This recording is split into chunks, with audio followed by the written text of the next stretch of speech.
canal, beleza? Hoje eu vou fazer um bar. Sai não. Mas fazer um bar. Primeiro você vira assim, ó. Vai ficar assim. Vira assim. Pode ter caderno de desenho, caderno de escrever. Faz assim mesmo. Aí desse lado aqui, da dobradiça. Aqui, ó. Aqui. Certo? Faz 2 triângulos. Ó, galera. Assim, ó. Fez bem assim, ó. Espera que eu vou mostrar pra vocês. Espera que eu vou mostrar. Assim, ó, galera. Beleza? Agora eu vou fazer um negócio aqui e já vou. Peraí. Aí, galera, eu faço isso aqui, né? Aí, ó, agora abre isso aqui, ó. Abre. Depois faz uma dobradiça, tipo assim.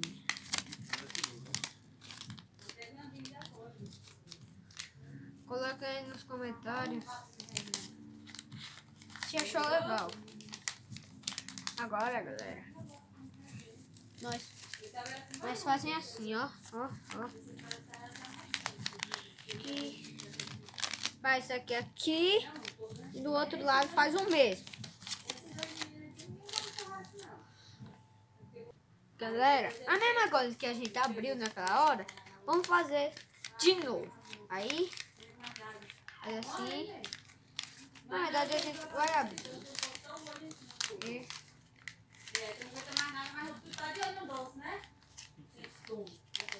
Peraí. Galera, não deu muito certo, mas vou começar de novo.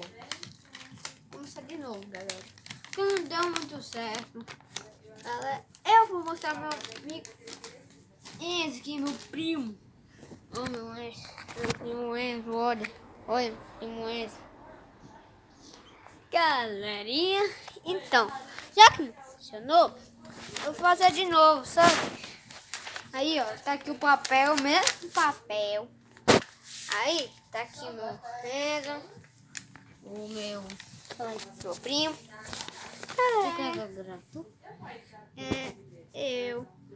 Né? Eu tenho 7 anos. E eu tenho 7 anos também. Cara, eu tenho 5 inscritos.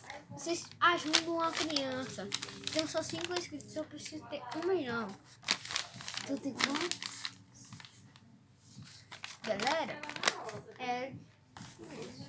Ai, como eu já fiz lá, vou pausar o vídeo um pouco e já volto. Peraí. E como vocês já sabem, aquela hora que eu mostrei a vocês, eu já vou fazendo. Opa, quase esqueci. É aqueles negócios que vem antes. Aí depois eu vou ensinar vocês. Galera. Enquanto muito tempo de trabalho, você faz assim. Sim. Ô, minha mãe, Você é feio, você vai cagar. Eu dei uma vergonha.